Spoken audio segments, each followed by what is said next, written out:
start writing as quickly as you can because we have to sum up this lecture within half an hour. Be silent, keep your mobile silent too. The first is there are certain nouns as we are getting along with the chapter of noun. Last 3 lectures we have covered some of the topics of noun, and still in today's lecture we have to cover, and I'll try my level best to finish this topic in order to move further in the next lecture on to the topic of adjective. Noun with no plural form. Many nouns are never used in plural. Most abstract and many material nouns. कुछ nouns ऐसे होते हैं, अगर आप थोड़ा सा तवज्जो करें, साथ साथ लिखते भी जाएं, कि जिनकी जमा नहीं होती, जिनकी जमा बनाते नहीं हैं, उनमें से ज़्यादातर जो हैं वो एब्स्ट्रैक्ट नाउन हैं प्लस मटेरियल नाउन्स हैं. ठीक है. अब हमने यहां पे बात की है ज़्यादातर एब्स्ट्रैक्ट और मटेरियल. इसका मतलब है कुछ एब्स्ट्रैक्ट नाउन ऐसे होते हैं जिनकी जमा बन सकती है, लेकिन ज़्यादातर एब्स्ट्रैक्ट नाउन की जमा नहीं बनेगी. ठीक है. और इसी तरह मटेरियल नाउन. मटेरियल नाउन में धातें आ जाती हैं, खास तौर पे मेटल्स आ जाते हैं, उनकी जमा नहीं होती. आयरन की जमा आयरन्स नहीं होगी, गोल्ड की जमा गोल्ड्स नहीं होगी. ठीक है. अगर आप बनाएंगे तो गलत हो जाएगा. इसी तरह जब एब्स्ट्रैक्ट नाउन की बात की जाती है तो ब्रेवरी की जमा ब्रेवरीज नहीं होगा, ऑनेस्टी की जमा ऑनेस्टीज नहीं होगा. तो ज़्यादातर जो एब्स्ट्रैक्ट नाउन हैं उनकी भी जमा नहीं बनती. In order to continue this lecture, I'll have to speak up and you'll have to write along with listening too. It is a bit difficult writing and listening, but you'll have to manage both of these tasks.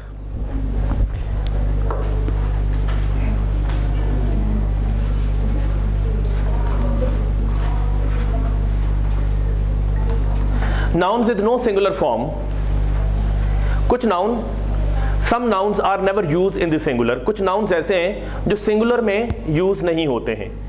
कौन कौन से हैं जी, ज़रा पढ़ते हैं. Number 1 पे है articles of dress. मतलब ये trousers है.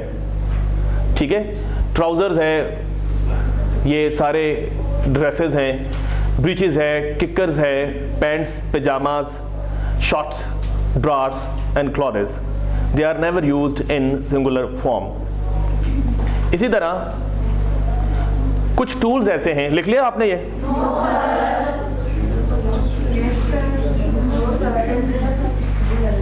इसी तरह ज़रा बातचीत नहीं करनी आपने. इसी तरह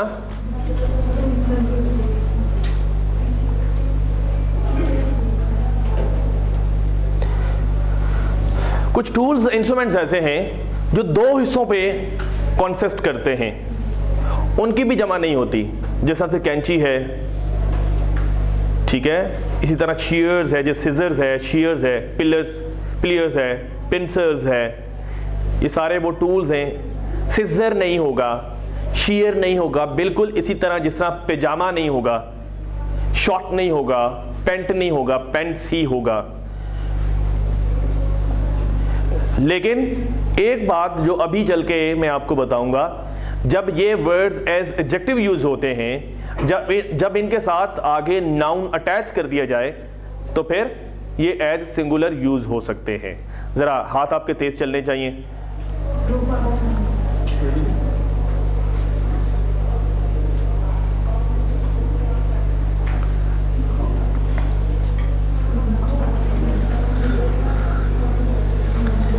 इसके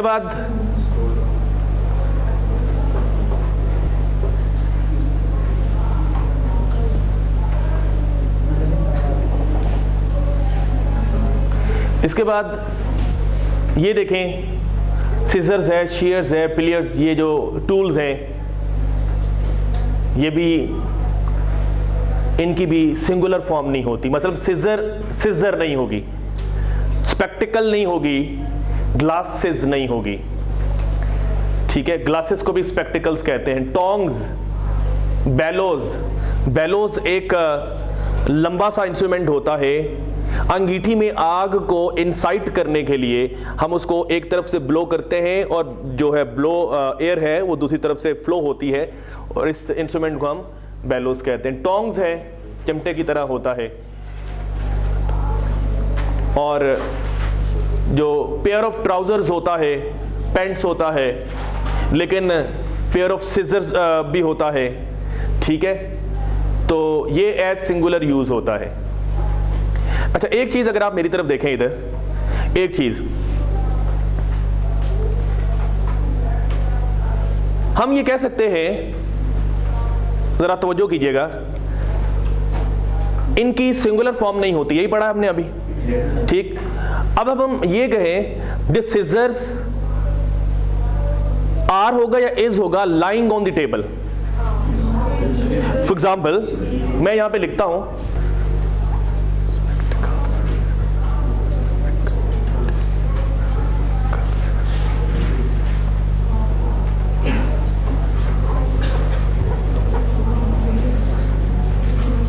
अब ये देखें स्पेक्टिकल्स के साथ क्या आएगा, आर आएगा। ठीक है, ये भी बात आपने याद रखनी है। लेकिन अगर हम इसको सिंगुलर बनाना चाहें, दिस इज वेरी इंपॉर्टेंट, तो फिर हम कहेंगे ए पेयर ऑफ स्पेक्टिकल्स। अच्छा, यहां पे देखें फिर भी स्पेक्टिकल्स ही आ रहा है, a pair of spectacles. Pair ने इसको सिंगुलर बना दिया। अब यहां पे क्या आएगा, इज लाइंग।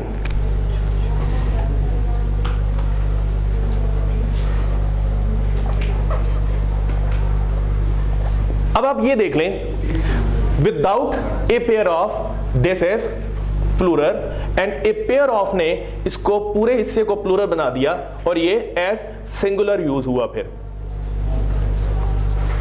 ठीक है, और ये एज, मैं वर्ब की बात कर रहा हूं। वर्ब यहां पे तो दोनों प्लूरल फॉर्म में है, लेकिन यहां पे वर्ब जो है वो प्लूरल कैरी करेगा और यहां पे जो वर्ब है वो सिंगुलर कैरी करेगा। क्लियर? और यही बात सबके साथ है, स्पेक्टिकल्स के साथ भी है, जिनके साथ ए पेयर लगता है, ए पेयर ऑफ ट्राउजर्स। ठीक है, the trousers are lying on the wire. ठीक है, a pair of trousers is, trouser नहीं है, ट्राउजर्स है। इसी तरह से सीजर्स भी है, इसी तरह स्पेक्टिकल्स भी है, इसे ग्लासेस भी है। ये आर और इससे आपको समझ आ जानी चाहिए कि सिंगुलर वर्ब की ट्रीटमेंट कैसे होगी इनके साथ जब ए पेयर ऑफ नहीं लगेगा, और प्लूरल वर्ब की ट्रीटमेंट कैसे होगी इन वर्ड्स के साथ जिनके साथ हम ए पेयर ऑफ लगा सकते हैं। बात समझ आ गई आपको? नेक्स्ट चलते हैं हम। ये कुछ डिजीजेस, दो डिजीजेस हैं, इनका आप जरा ज़हन में रखिए, रट्टा लगा लीजिए कि ये एज मम्प नहीं होगा, मीजल्स नहीं होगा, ये प्लूरल फॉर्म में होती है, शक्ल से ये प्लूरल होती हैं। ठीक है, कुछ गेम्स हैं जिस तरह बिलियर्ड्स है, कार्ड्स है, बाउल्स है, डोमिनोज है एंड ड्राफ्ट्स है।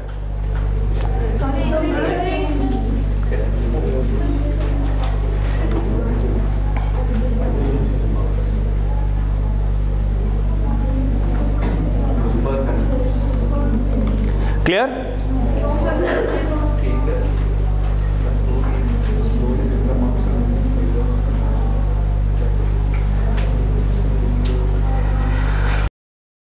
ज़रा फटाफट कीजिएगा, ताकि प्रोजेक्टर पे देने का मतलब ही ये है कि चीज़ों को ज़रा फटाफट कवर किया जा सके। आप फटाफट लिख लें, मैं ज़रा लिखने की वो एक हैक्टिक एक्सरसाइज से बच जाऊं और आपको मैं समझा सकूं एक्टिवली।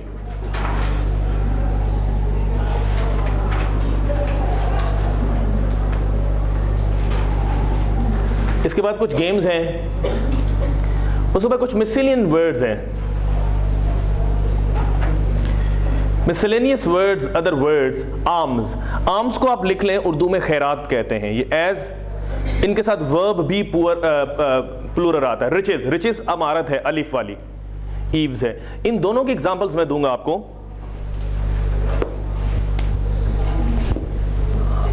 एग्जांपल इनकी ये है, अगर आप इधर देख सकें,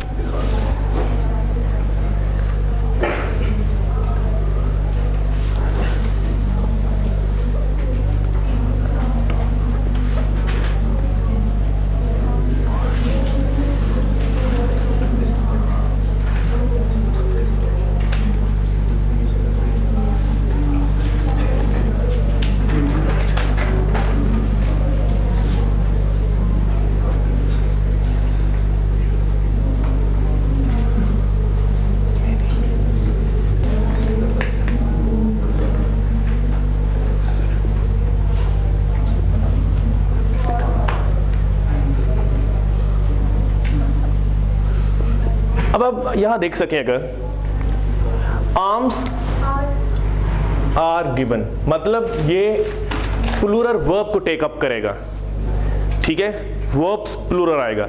जो ए पेयर ऑफ थे उनके साथ मैंने प्लूरल और सिंगुलर वर्ब का ट्रीटमेंट दोनों आपको बता दिए। आर्म के साथ प्लूरल वर्ब आएगा, इस तरह रिचेस, अमारत, अलिफ वाली, ठीक है, ये यहां पे हैज आएगा या हैव आएगा, हैव, ये दोनों प्लूरल हैं, ये भी प्लूरल आएगा। तो मतलब ये है, ये दोनों वर्ड्स प्लूरल वर्ब टेकअप करते हैं, वर्ब ट्रीटमेंट इनके साथ प्लूरल ही रहेगा, ठीक है। आर्म्स एंड रिचेस, इनको मैंने समझाना इस वजह से जरूरी समझा कि कोई रवायती तरह की ये कुछ एरर्स आती हैं इसमें। थर्ड वर्ड ईव्स, उसके बाद स्केल्स हैं, स्केल्स आपने लिखना है, क्रीडेंशियल्स आपने लिखना है, बस टाइडिंग्स आपने लिखना है, खबर जिसे हम कहते हैं, सराउंडिंग्स, एशेस, जो मैं बोल रहा हूं सिर्फ यही आपने लिखने, स्केल्स, टाइडिंग्स, सराउंडिंग्स, एशेस, ये भी एज प्लूरल यूज होते हैं।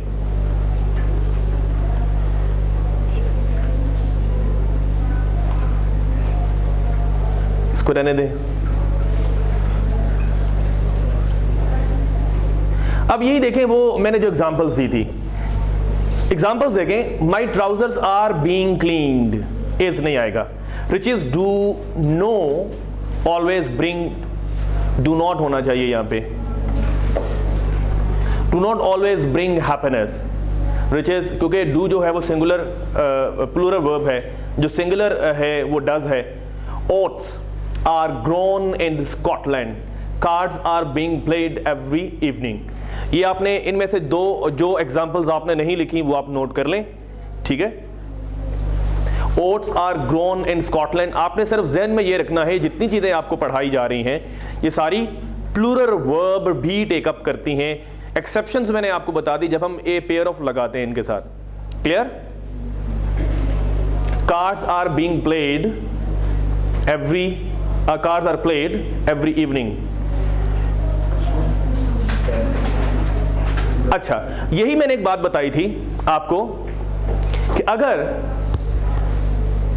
ये वर्ड्स एज एडजेक्टिव यूज किए जाएं, अब ओट, केक, यहां पे ओट जो है एज एडजेक्टिव यूज हुआ है, ये एज नाउन यूज हुआ है, ठीक है। जब एज एडजेक्टिव यूज किए जाएं तो ये एज सिंगुलर लग सकते हैं, इसके अलावा ये सिंगुलर पे यूज नहीं होते। इसमें एक और बड़ी दिलचस्प एग्जांपल है, ट्राउजर लेग। ट्राउजर की दो लेग्स होती हैं, ट्राउजर लेग, यहां पे ये लेग जो है ये नाउन है और ट्राउजर क्या होगा, एज एडजेक्टिव है। जब इन वर्ड्स को जो हमने अभी पढ़े हैं इनको फौरन बाद किसी नाउन के प्लेस कर दिया जाए, नाउन से फौरन पहले प्लेस कर दिया जाए तो एज एडजेक्टिव रोल प्ले करते हैं और एज सिंगुलर आ सकते हैं। कार्ड देखें, कार्ड्स होता है लेकिन कार्ड टेबल होती है, ताश खेलने वाली टेबल। ट्राउजर लेग, ट्राउजर की एक टांग। ओट केक, ओट का बने हुए केक्स। बात समझ आ गई आपको। जब एज एडजेक्टिव यूज होते हैं, जब इन्हें फौरन नाउन से पहले लगाया जाता है तो ये एज सिंगुलर आ सकते हैं। इसके अलावा कोई कंडीशन ऐसी नहीं है जहां एज सिंगुलर आते हैं, चाहे आप ए पेयर ऑफ लगाएं चाहे आप ए पेयर ऑफ ना लगाएं। ए पेयर ऑफ लगाने से सिंगुलर हो जाते हैं कुछ वर्ड्स जो अभी हमने बात की, और ए पेयर ऑफ ना लगाएं तो वो एज प्लूरल उनका ट्रीटमेंट होता है। लेकिन अगर हम इन्हें एज एडजेक्टिव यूज करें, दोबारा मैं बताता हूं, एडजेक्टिव से मुराद ये है इनके फौरन पहले इनसे यूज कर दिए जाएं। अब एडजेक्टिव क्या है, अगर आम इन कॉमन पार्लेंस अगर बात की जाए, नाउन से पहले कोई वर्ड्स पुट अप करेंगे तो वो एडजेक्टिव होता है। ये समझाने का टोटका सा है बताने के लिए, ठीक है। जिस तरह मैं बात करता हूं कि लेदर बैग, लेदर भी एडजेक्टिव है, ए कार, ए भी एडजेक्टिव है, ए, एन और दी ये डेमोन्स्ट्रेटिव एडजेक्टिव्स है, क्लियर, जिसे हम आर्टिकल्स भी कहते हैं।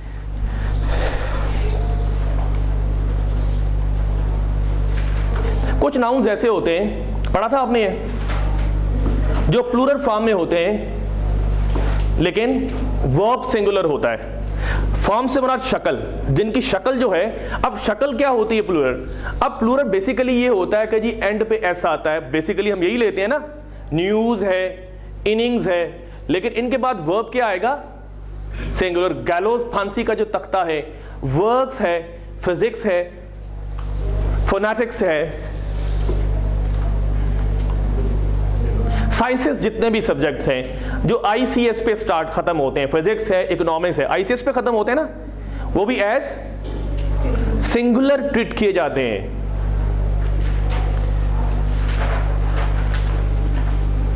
लेकिन ये रूल कोई फिक्स नहीं है, पॉलिटिक्स के साथ हैव भी आ सकता है, हैज भी आ सकता है, कोई इसमें गलती नहीं, इसको आप फिलहाल छोड़ दीजिए।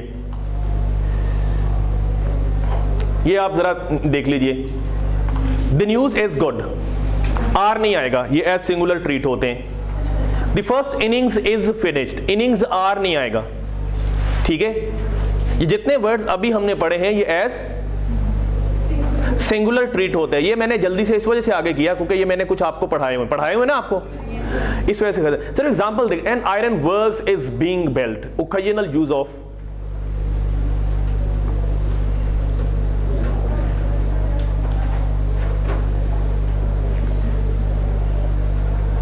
ये कुछ वर्ड्स जब इडियोमैटिक एक्सप्रेशन में यूज होते हैं तो वो थोड़ा सा रूल से हट जाते हैं। ये आप सिर्फ सुन लीजिए, लिखिएगा चाहे नहीं। The sands of the desert, the snows, वैसे सैंड को सैंड्स नहीं कहते, ठीक है, अनकाउंटेबल में आता है ना, ये अनकाउंटेबल में चीज आती है। The snows and Frost of the Antarctic, the waters of the lake, ये एज इडियोमैटिक एक्सप्रेशंस आते हैं, आपने लिखने इस वजह से नहीं कि सिर्फ देख लीजिए। The heavens above our heads, a walk through the woods, wood होता है, swayed between hopes and fears। अब hopes and fears क्या है? hope and fear क्या होता है जी? hope noun कौन सा है? abstract है। abstract noun के अभी हमने क्या पढ़ा? most of the abstract noun and material nouns are not plural, ठीक है। most मतलब कुछ हो भी सकते हैं, मतलब ये है। तो मतलब ये है, मतलब इडियोमैटिक एक्सप्रेशंस में आते हैं कुछ चीजें, कुछ वर्ड्स, तो वो प्लूरल हो सकते हैं इडियोमैटिक, लेकिन वही इडियम जो आपको बताए जाए अपनी तरफ से नहीं, वही इडियम जो आपको कम्युनिकेट किया जाए। अब इसमें देखें, होप्स एंड फियर्स, यूजुअली आपने अपनी लिखते हुए होप्स एंड फियर्स नहीं होगा, लेकिन स्वेड बिटवीन, ये इडियोमैटिक एक्सप्रेशंस है, बिटवीन होप्स एंड फियर्स। अच्छा, ये जरा आप सही कर दीजिए जी मुझे। I have come to perfect my knowledges of English, knowledge of English, clear? जरा आप देखते जाइए, प्रैक्टिस हो जाएगी आपकी। Can you give me any information or advices on this matter? अच्छा, अब एडवाइस को अगर आपने प्लूरल में लेके जाना हो तो आप क्या करेंगे? ना एनी नहीं लगाएंगे, एनी के बाद तो फिर जो नाउन है वो सिंगुलर आएगा ना, तो फिर आप लगाएंगे पीसीज ऑफ एडवाइस। एडवाइस की जमा नहीं होती, पीसीज ऑफ एडवाइस, ये जमा हो गए। पीसीज ऑफ एडवाइस आर होगा या इज होगा? जमा हो गया ना, आर होगा। Are given to the students by the teacher, an advice is given, pieces of advice are given, clear? Any के बाद तो वैसे भी जो नाउन है वो सिंगुलर ही आता है mostly, in most of the cases. तो इंफॉर्मेशन और एडवाइसेस ये दोनों गलत है। The news are good this evening, ठीक है, न्यूज इज गुड।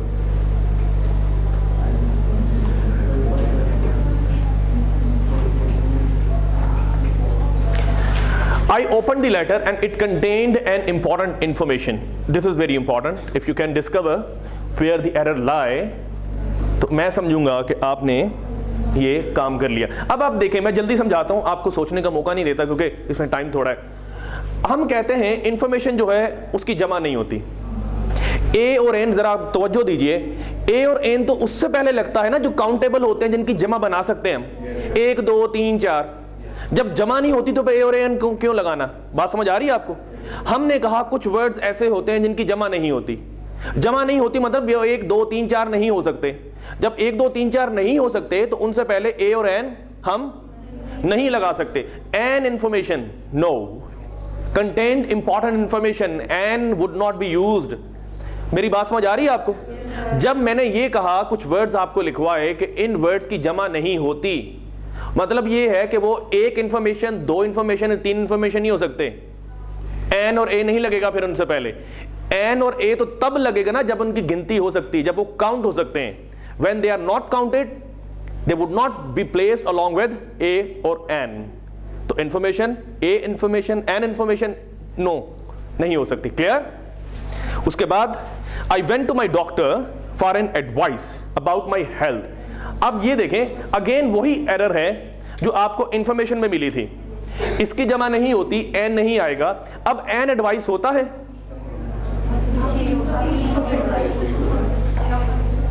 आप ए को काट देना.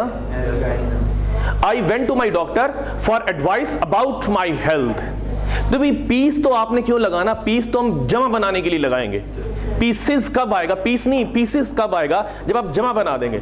तो भाई आप ऑलरेडी सिंगुलर है, आप एन क्यों लगाना आपने? ये दोनों बड़े इंपॉर्टेंट हैं. जिन चीजों की जमा नहीं होती वो वर्ड मैंने आपको लिखवा दिए, उनसे पहले ए और एन भी नहीं लगाते. एक तो आपने पढ़ लिया ना, उनकी जमा नहीं होती, इंफॉर्मेशन नहीं होगा, ठीक है, फर्नीचर्स नहीं होगा, ठीक है, फ्रूट्स नहीं होगा, वेजिटेबल्स नहीं होगा, पढ़ लिया ना आपने. अब ए वेजिटेबल ए फ्रूट भी नहीं होगा फिर, क्योंकि उनकी तो जमा ही नहीं होती. बात समझ आ रही है आपको? ये थोड़ा सा आपने इस टॉपिक पे गौर करना है. बहरहाल फिर भी इंशाल्लाह आपको नेक्स्ट क्लासेस के अंदर भी इन चीज़ों को बार बार हम डिस्कस करते रहेंगे.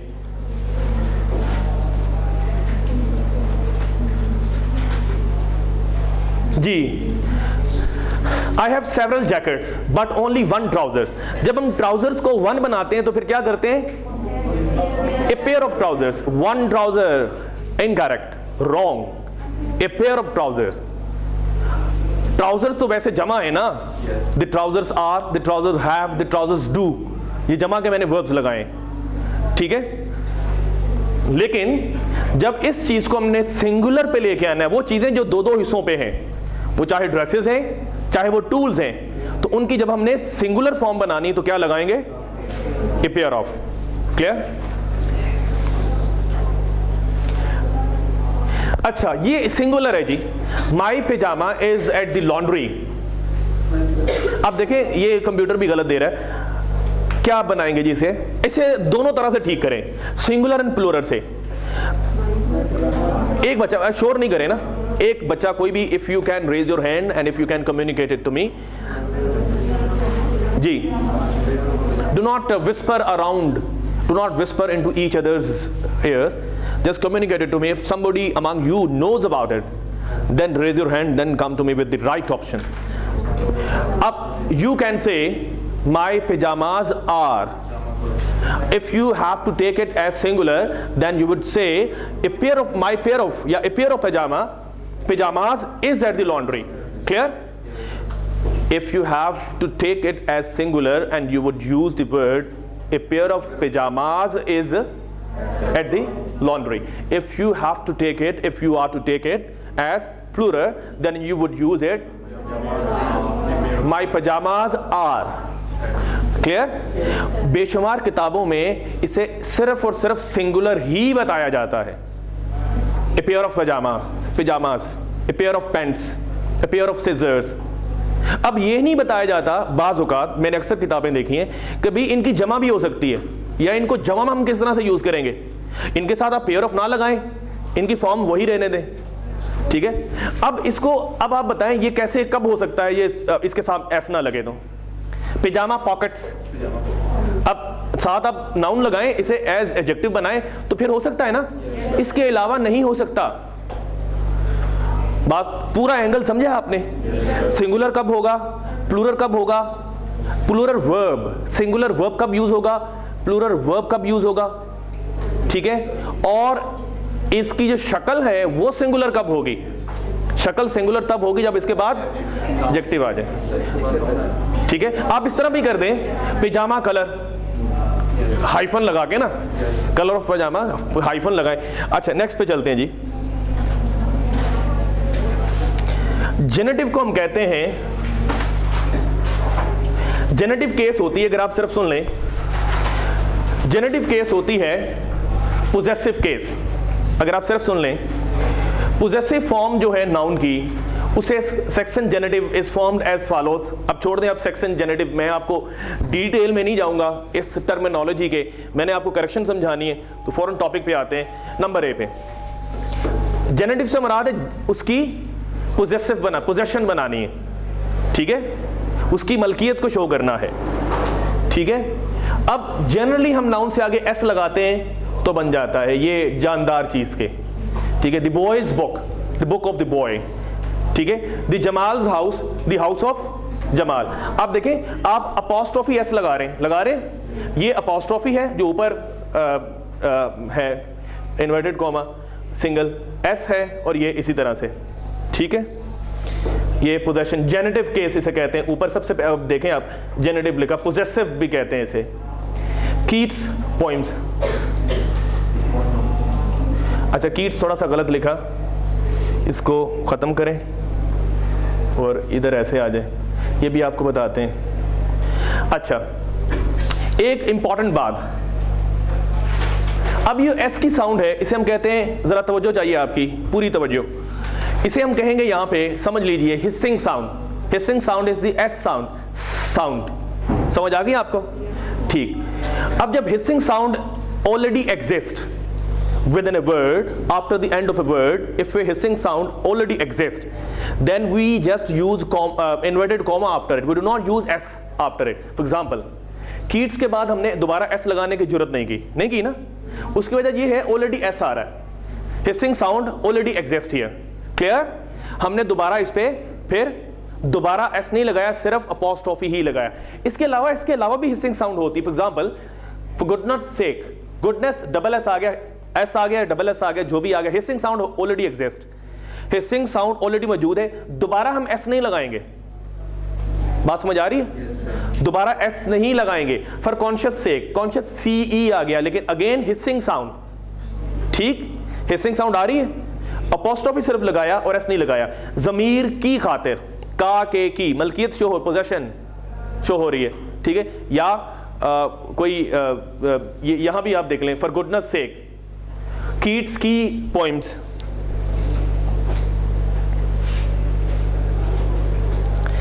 आप देख लें बॉयज हाउस आ रहा है ना, हिसिंग साउंड ऑलरेडी क्रिएट हो रही है। अगर एस ना लगाएं तो फिर क्या करेंगे? एग्जांपल, इधर मैं एस खत्म करता हूं, तो फिर आगे आपको यहां पे एस लगाना पड़ेगा, ठीक है, क्योंकि बॉय पे हिसिंग साउंड नहीं है। अब हिसिंग साउंड ये मैंने खत्म की, हिसिंग साउंड ले आया, और यहां पे बॉयज हाउस।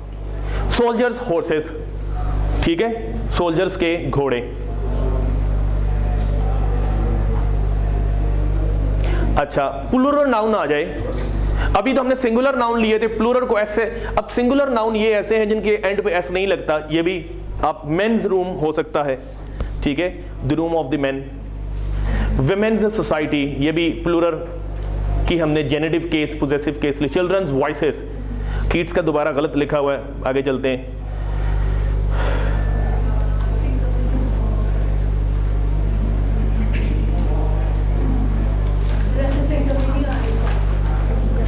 क्या? ठीक है, we would further discuss it in the next lecture to.